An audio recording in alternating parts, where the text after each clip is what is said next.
Fans, we are live with another edition of the Great North Wrestling Podcast. My name is Jack Kilby, and we're very pleased tonight to have now the former Great North Wrestling Women's Champion, Nova, on the podcast tonight. How are you, Nova? I'm doing fantastic. How are you doing? Most excellent, and thank you for appearing. We wanted to have you on to get into the history of yourself in the business and looking forward into 2023, what your objectives are, and we'll get all into that. But I like to start off our interviews here with a question that I think the fans appreciate, and that is, what growing up. First of all, I shouldn't assume, but growing up, were you a fan of the professional wrestling business? And if you were, what promotion or performers made you a fan? Yeah, so I grew up in a small town in Northern Ontario called Dowling, Ontario. Probably 1,000 or less people at the time, but with population. So when it came to television, just basic cable. So all I really had to watch was what was available, which was the WWF, WWE. And so that's basically what I followed growing up. I loved the Attitude Era, as many others did, and I was a huge fan of the Hardy Boys. So I got fixated a lot on just their skill sets and their attitude and their moves and their openness. And then, not too long after that, I got into my Nintendo 64 and I got to start playing WCW Revenge, and I got addicted at the time. What about you mentioned, and I did read that you're a fan of the Hardy Boys. What and I guess that would include Lita as well as part of that Team Extreme team. What about them caught your eye, so to speak? Was it the high flying, the high risk spots, or just the rock star sort of era or aura that they emanated? I think it was their no care attitude. I loved having that trio. I loved Lita. She was just such a badass female for me. Extremely motivating. She's just strong. She's not she's not over sexualized. She's just really representing women extremely well in that sense. With regards to the Hardy Boys, I was more so drawn to Jeff. I just really loved the gymnastics behind what he did, and it's always something that I idolized and eventually wanted to bring into my own craft. So looking back again on your early awareness of the sport and the Hardy Boys notwithstanding, were there any particular female wrestlers of the time? I think that was right around the time that there was still a women's championship, sort of pre-Diva. But were there any female wrestlers that you looked at that sort of motivated you to become involved on a worker level? It was definitely Lita and Trish Stratus. Those two were a huge influence for me. Excellent. So you were a standout athlete in your high school career in terms of volleyball and other sports. But what was, if you can, and I know this can be a difficult question to answer, but if you could boil it down or delineate to a single factor, notwithstanding your natural athleticism, what was that moment that you decided, you know what, I want to pursue this as a career? So after high school, in high school, I played every sport there was. I excelled in every sport there was. I was captain of every team. I got athlete of the year, and then I went into college. In college, I was a volleyball player as well, where I competed. And then after college, once I graduated college, I was playing in a lot of co-ed and women's cash tournaments with all ex-college and university players. Eventually received an invite to go play professionally in Slovenia. I never ended up going just because my shoot job did not allow the leave of absence. But then I kind of came to a point in, I said, like literally December of 2018, I reached a point where I was just reminiscing and thinking to myself, okay, I'm in the best shape of my life. I'm still extremely athletic. I'm strong. I've got great cardio, and I still want to show for it, but for what?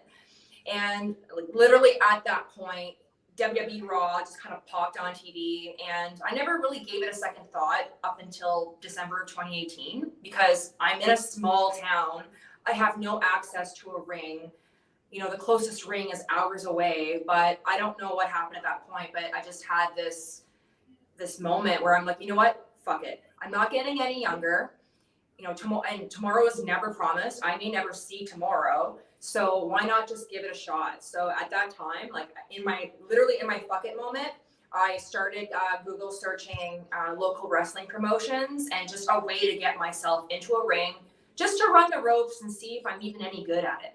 And it kind of just all started from there. I ended up speaking to Rock Solid Wrestling, and I ended up having a sit down meeting interview with Tornado, Mark Bartolucci, at a local Starbucks in Sudbury, Ontario. And at that point, I knew nothing about indie wrestling. Like, because I'm from a small town and I had cable, all I knew was what was on TV. So I had no idea about indie wrestling. He was trying to explain it to me, but I didn't really know what he was talking about because I never saw it firsthand. But he was like, listen, like, we can try and train you, but I just remember one thing he said to me was, you may not like it. A lot of women don't like it. As soon as they, get accidentally popped in the face and get struck in the face or something like that, and they get hurt, they're out. You know what I mean? So he's like, we'll give it a shot, and we'll see how you are and how you take to the training, and then we'll go from there. And then the rest is history.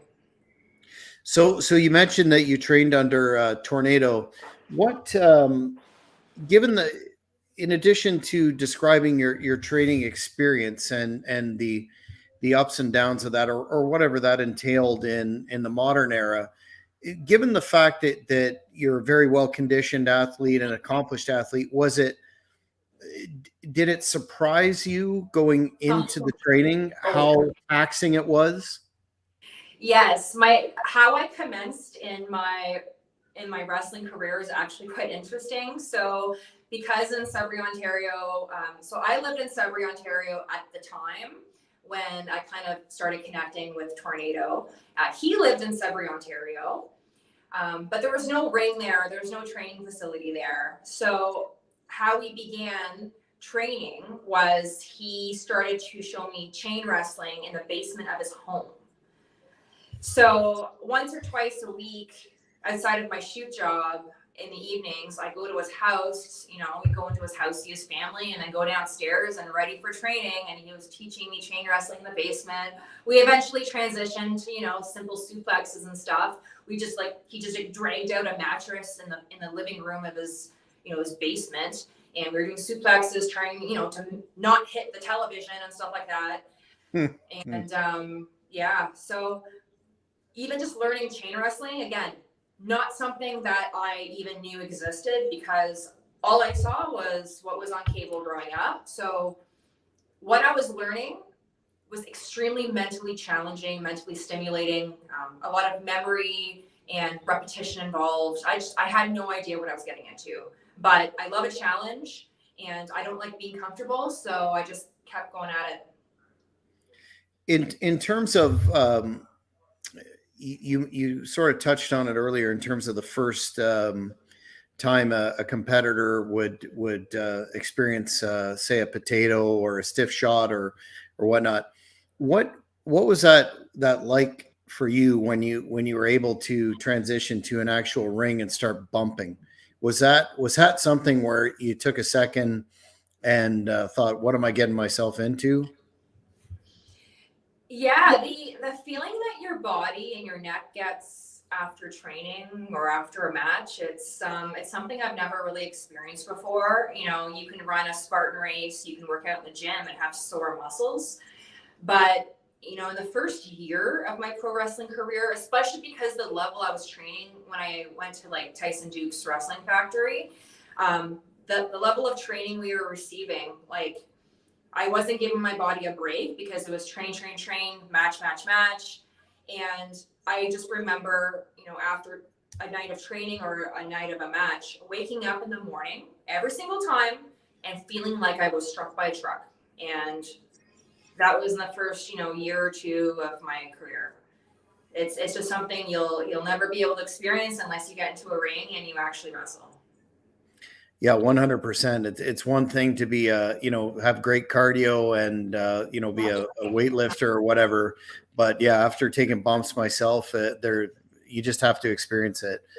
So you trained under Tyson. You mentioned him, quite a well respected, accomplished indie legend in Canada, in this province especially.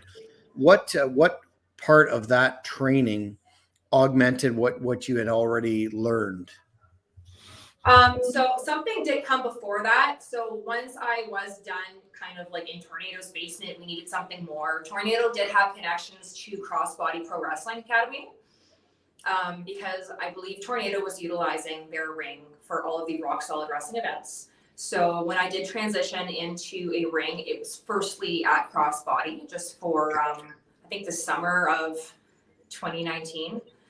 And then I did eventually transition into Tyson Duke's Wrestling Factory, because I was living in Sudbury, Ontario, and I was traveling hours upon hours one way just for training at Crossbody and then driving home, and then not really returning to that training in the ring maybe a week or two after. So as much as I would train in the ring, learn amazingly there, do extremely well, you go home, and then if you're not getting the reps in, you're not, it's like for your mind, right? You're not retaining all of that material once you go home, because then you don't touch a ring for another week or two. So I knew that at that point I needed to enroll in like a nightly class, just like the other students are. They don't know how lucky they are that they live locally where a ring is. So with my shoot job, I ended up putting in for I needed to do annual leave for, I believe it was 2020. And at the beginning of 2020, in January that month, like I took all of my annual leave in one shot, and I moved out to London, Ontario. I rented a bedroom out of somebody's house that I, connected off Kijiji. And I went to Tyson Duke's Wrestling Factory for that full month. And that's eventually where I started to like really get better with my wrestling, to be able to eventually commence my first match. We'll talk about this in a bit, but you are, from what I've seen, a strong promo.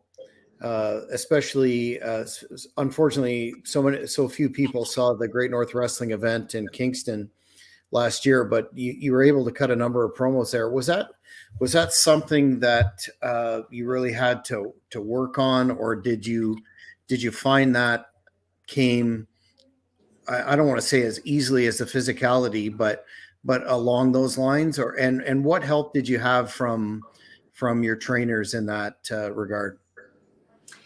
So starting anything new for the first time, you're likely not going to be good at it. And it takes reps, takes lots of reps. And that's how I personally learn, is hands-on, reps, reps, reps, just for my mental retention. So no, promos are not a forte of mine by any means.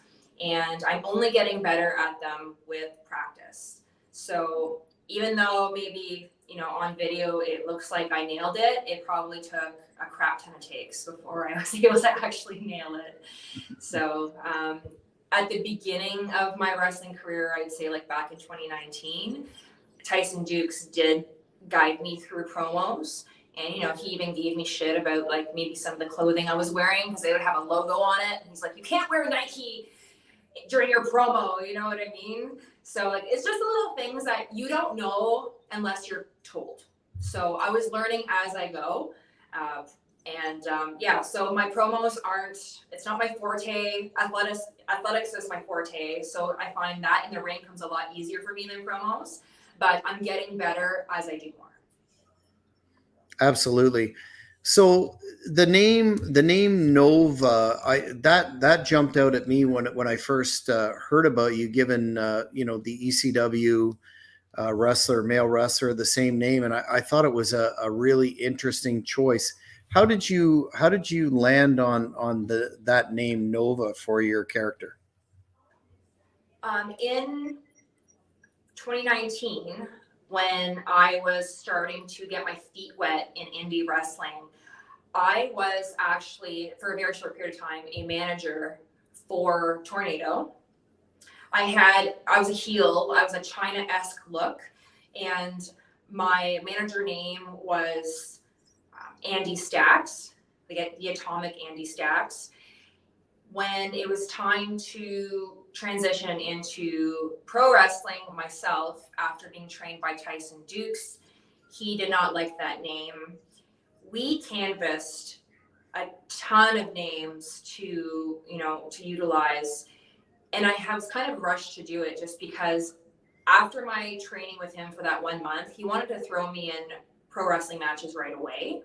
So I felt like I was quite short for time. And I passed by a lot of names to him, which he just didn't like or approve of. And then I just remember there was one final time where he's like, you know what? He's like, you need to think of a name that's feminine and strong and just a one namer, like not a first and last name, just one name, feminine and strong. And I eventually canvassed a bunch of other names. Supernova was kind of like, well, because it's kind of like an attachment of Atomic, which was my manager name. And so Supernova is kind of like how I began in the whole wrestling industry. I just kind of like popped out of nowhere, like an exploding star. So I asked him, I'm like, Nova, I find it's feminine and strong. And but I'm like, I also know that this was utilized in the past, and I don't want to step on anyone's toes. But what do you think, Tyson? Because I find that he's more of a vet and he has more say behind something like that. He loved it, and he said it wouldn't be a problem. So I thought, all right, we're gonna go with that, and that's how I debuted as Nova. Excellent. So when you were developing your character, did you and we know whatever show you're working on, spot shows, whatnot, you go with the flow in terms of what the promoter has in mind for you. But did you feel an affinity one way or another towards working face or working heel? And if so, why? Yeah, I just want to be myself, and I find that being myself makes everything easier. I enjoy being face because I feel like as an adult female in the pro wrestling industry, I want to be a good role model for the children and the youth growing up. In my encounters with the youth and the fans, they do kind of look up to me like I'm a superhero. So I do feel like I have that responsibility to be just a positive role model for them, and show them that, especially the little girls, like you can be anything you want to be growing up. So I think being a face kind of just came more naturally to me that way. So we'll get into the women's revolution in a bit, but did you feel any sort of as a female still in a largely male dominated profession, did you feel any extra pressure, or uh, did you feel that you had to work that much harder than the males that you were training with to succeed? Yes and no. A lot of the male students that I was training with, like I do find myself to be really a lot larger than a lot of the younger, because a lot of the students in pro wrestling are still younger than me. I'm 34 years old, so they're and it's great for them because they're starting young. But I do find that despite there being males to train with, I was a lot larger and more built than a lot of them, so it wasn't too much of an issue for me in that regard. But when I did train with some experienced male wrestlers, it is challenging. You do find you're a bit under a microscope that way. You feel like you have something to prove. But I loved being able to challenge myself and utilize my strengths against them, and just see how well I hold up. It's a good challenge. So you're speaking of in terms of intergender wrestling. Correct. Intergender wrestling, even training in the ring, just being Gotcha. around the male talent in the backstage area. In terms of your actual debut, in the ring in a first match with a house and fans. What walk us through that process of someone who's got all the tools, but then when it comes to showtime, there's that saying, and then the bell rings in this business. Did you was that something that you were overcome with in terms of nervousness, or when you finally got to that stage where you can showcase what you bring, was that something that it was like a duck to water, so to speak? Oh yeah, because you don't know what it's like until you experience it for the first time. And at that point, I didn't experience any of it. You know, the most people I wrestled in front of was a couple students who were watching me, you know, in practice matches at Tyson Duke's Wrestling Factory on a regular training night. So that would be the most people I'd wrestle for until that time in March of 2019. I was at Fanshawe College with Smash Wrestling, and yeah, until the bell rings, exactly what you said. I don't know what I was going to see until I walked out there, and there was a lot of people there watching me. It was extremely nerve wracking, but you just got to focus on your opponent and putting on the best damn match you can and entertain them. And so for your first series of matches, were you focused on? I know this is a matter of debate amongst workers in terms of going over every spot in the match, et cetera, or was it um, you were interested in going out there and putting it together, calling it in the ring, so to speak, and getting the character over? How did that work for you? That fascinates me because it's so many conflicting priorities at once to make the match good and entertaining. Were you worried about blowing spots, not getting over with the crowd, that sort of thing? Yeah, I'm a natural overthinker, so that's always a challenge for me. And so on my debut match, I was definitely just focused on my opponent, not paying attention to anybody around me. It's different now. I'm able to, you know, relax a bit more because of all the reps that I've done. And I can actually, you know, I could, you know, I have in mind the fans, what they're saying, I can react to them and etc. But, you know, your first debut match, everyone's around, just all eyes are on you, and I'm just trying to focus on my match with my opponent. And were you satisfied with your first few matches, or were you over critical of yourself? What did you learn from that to take moving forward? Always overcritical of myself, but at the same time, and I think very positively, is, you know, if I didn't enjoy it, if I didn't care, then I wouldn't be so hard on myself. Yeah. I read it was 2019. You received a tryout with the World Wrestling Entertainment Organization, and I guess you went down to the Performance Center. Got a couple of questions there. How Number one, how did that come about?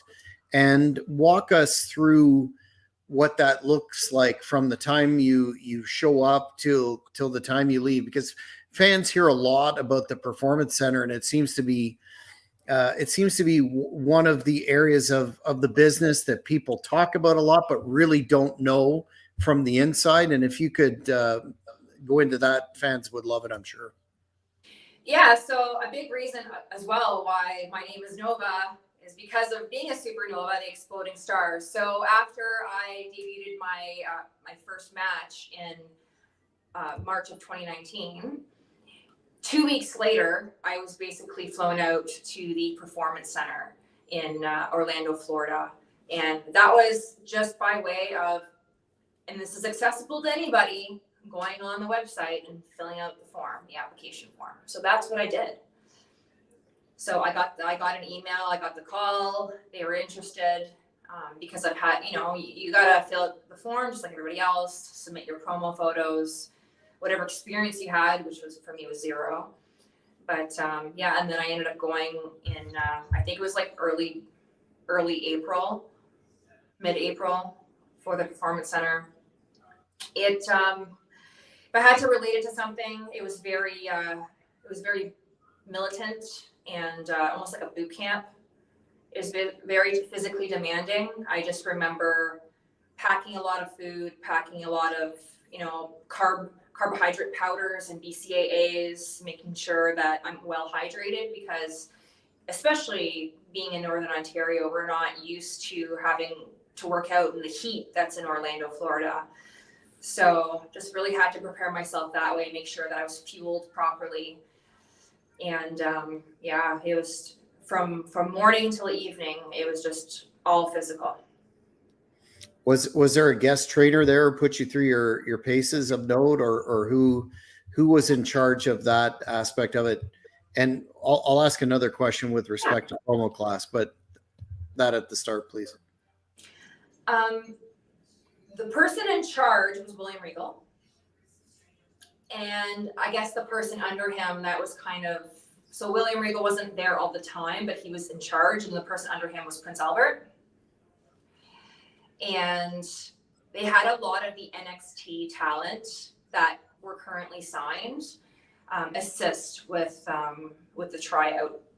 Just documentation on their clipboards and stuff like that, because there's multiple rings where there's multiple candidates doing things at one time. So the NXT talent would be assigned to each ring and assist that in that sense. Yeah.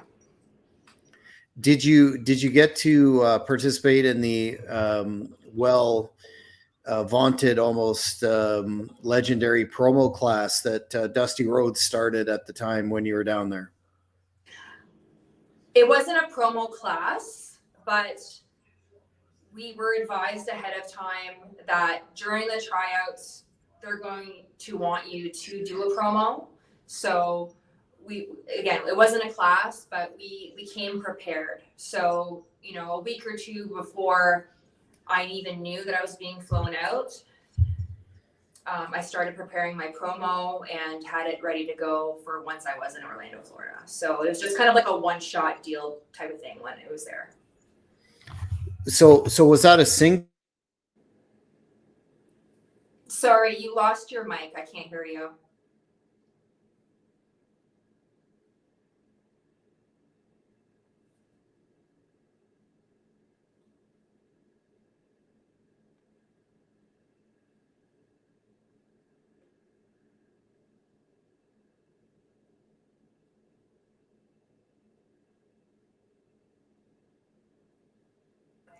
Sorry, we're back. We're having some technical difficulties. Can you hear me now? Yes. Okay. I just wanted to know, was it a single full day or a series of days that you were at the PC? I was there for a week. Wow. Was it all in-ring work every day, or a variance of that? It was, I would say, 90% in-ring work, and then the other 10% we were doing a couple fitness things outside of the performance center in the parking lot, but that was more so for warm-ups and stuff like that. So at the end of the process, what was it that they said to you? Did they say we'll give you some notes or whatnot, or areas that you need to focus on before coming back, or did they, in your opinion, leave the door open for future tryouts, etc.? So once you're done your tryouts, you literally leave and travel home, and they basically say we'll be in contact. And so everyone's waiting for that email, hoping that they get the chance to go back and get the job. When I was there for tryouts, I was in a bit of a different mindset, just because I literally had 2 weeks of being in pro wrestling matches before that. So I actually didn't really have high hopes that I would get it. But I did go there mentally saying to myself, I'm going to give it everything I can. And if they like me, they'll take me. So once I returned to Sudbury, Ontario, I did receive an email from them. So that was their means of reply post tryouts. But the email I did receive did appear to be more so a default email that they would have, copied and pasted to the candidates who are not successful. And they don't give you custom feedback based off of your individual tryout. It was more like a thank you for coming, thank you participating. From here, you know, unfortunately, you will not be, you know, moving to the next stage. However, just, you know, keep doing what you're doing, and just so you know, you're still on our radar. That's kind of basically what the email was like. So do you touch base with them periodically, or are you going to wait for you to have more experience under your belt before you approach them again? I'm assuming that's your ultimate career goal, correct? Unfortunately, not. Oh, wow. No, so we weren't going to discuss this, but I'll slightly touch on it. I am at a point in my life where I am 13 years of service in policing, and that is my priority. It's my pension, and I'm 34 years old. I'm not in my early 20s anymore. There's a lot of upcoming talent who are working their asses off to get that shot, and I respect that. I'm utilizing. So in 2019, I did think about potentially going out and, you know, if I got the job, you know, possibly resigning and then doing WWE full time. But I believe I'm now in a position where I'm extremely content where I am in life, and I feel like a work-life balance is very important. So the life portion is actually performing and wrestling in matches, and entertaining the fans, which brings me great joy. So yeah, I don't feel like at this point I will be in contact with WWE again. Things could change, my mind can change, you know, I don't know, but at this point I'm very content where I am in life. Excellent. I certainly understand that and respect that. In February 2020, correct me if I'm wrong, but you captured your first title. And then thereafter, at a card that we put on in Kingston, you captured the Great North Wrestling Women's title in quite an exciting encounter. What did you feel validation in terms of your efforts for, you know, receiving the push of those companies so early in your career? And was it extra gratifying, or was it something that you felt that you were prepared for, to carry the banner for the women's title? Firstly, childhood dream come true. It was amazing, an amazing feeling. I cried when I got the titles. I did feel that, you know, I was still quite early in my career where my confidence levels weren't entirely there having titles, because I'm not a veteran. I'm brand new. However, at the same time, I busted my ass for that, because there was a long period of time in my wrestling training where I was driving 6 hours one way to London, Ontario, and training with Tyson on a Saturday for a couple hours, and then driving 6 hours back. And I did that almost every weekend for 6 months. So it was exhausting, a lot of gas money, a lot of car mileage, and I busted my ass off for it. So when I actually did, you know, win those championship titles, it was extremely validating and so rewarding. You know, I put in the work. I did put in the work. Excellent. And given the fact that the Great North Wrestling Company, our company, is restarting in 2023 and basically starting from scratch again, you were stripped administratively of the women's title, a title you never lost, you never submitted.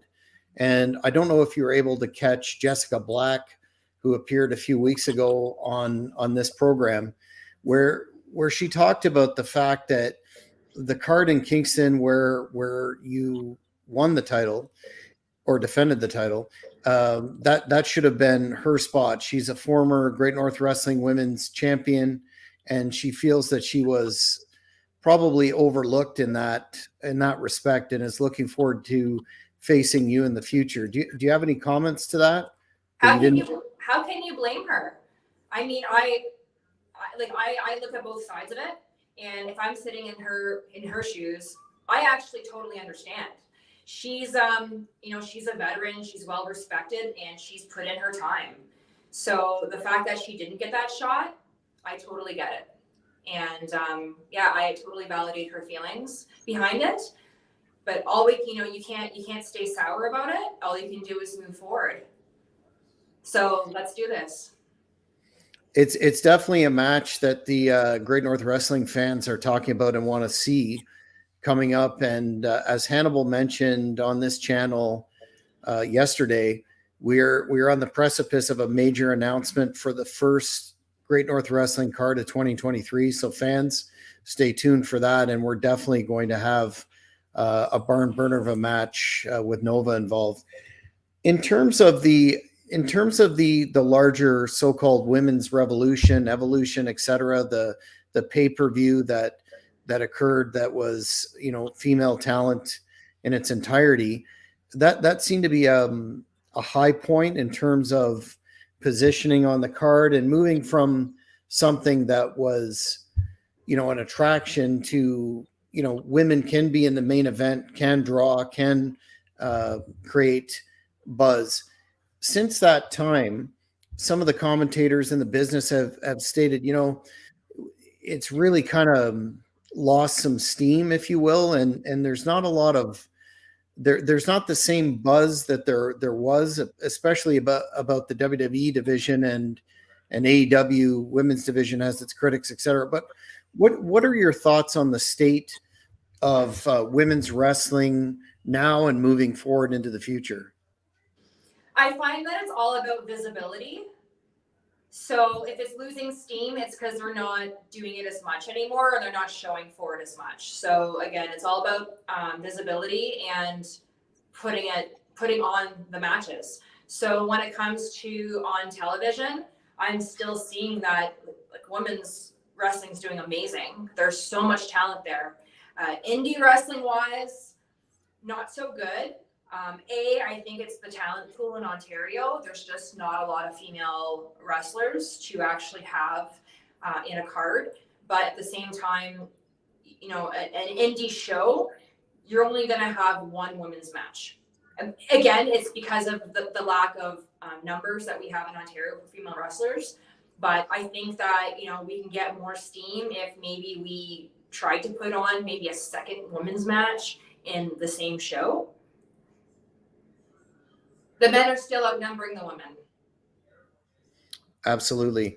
In terms of your favorite, your favorite opponent to date, that's part A of the question. Who would that be? And secondly, if you had a dream opponent in terms of active wrestlers in this current time frame, who would those individuals be?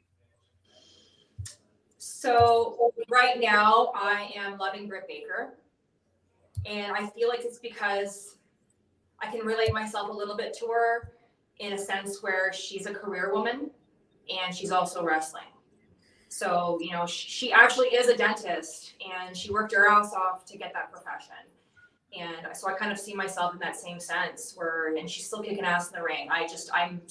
I respect her so much. And, now she's doing all these gory matches and she's putting her body through hell, just to show that us women, we can do it too. And she's freaking beautiful still. And, some women's wrestlers who I would eventually like to face or would dream to face. One of them would take people by surprise, but Ronda Rousey.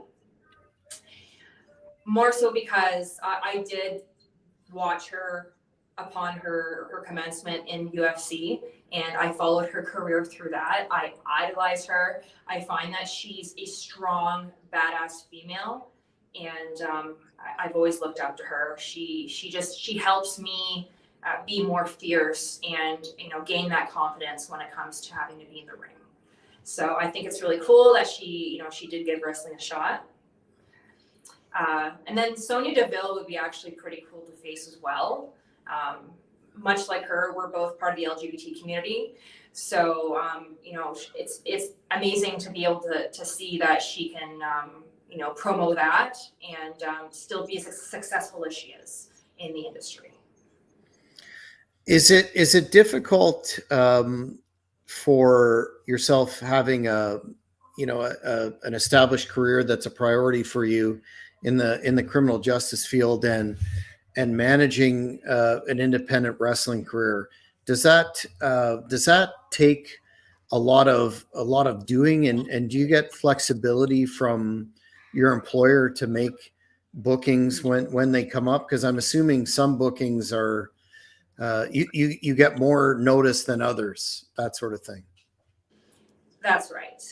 So I am a shift worker, and I am allotted days off. So my shifts are 4 on, 4 off, and that means that I don't always have weekends off. Weekends are wrestling shows, so unfortunately, not always available for the wrestling shows that I want. I do have a lot of accumulated time where I could put in that request to get a wrestling, to get that time off to maybe work the match. But there is a lot of last minute, matches or shows that promoters do reach out to me, and unfortunately I have to deny. And but being able to be allotted that time to take off for a show, it depends on whether there's boots on the ground, basically. In policing in Ontario right now, there is a massive shortage for boots on the ground. So we're hurting in that sense. So unless I'm asking weeks or months in advance for that time off, chances are I'm not going to get it.